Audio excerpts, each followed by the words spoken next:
একদা এক সাহাবি, অন্ধ সাহাবি, দুই চোখই অন্ধ, দুই চোখেই দেখে না।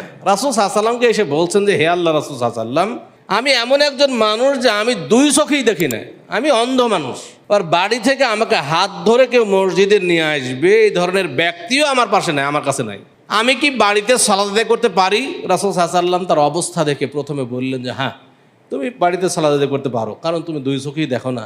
তোমার হাত ধরে কেউ মসজিদে নিয়ে আসবে, সে ধরনের ব্যক্তিও তোমার কাছে নাই, তুমি বাড়িতে সালাত আদায় করতে পারো।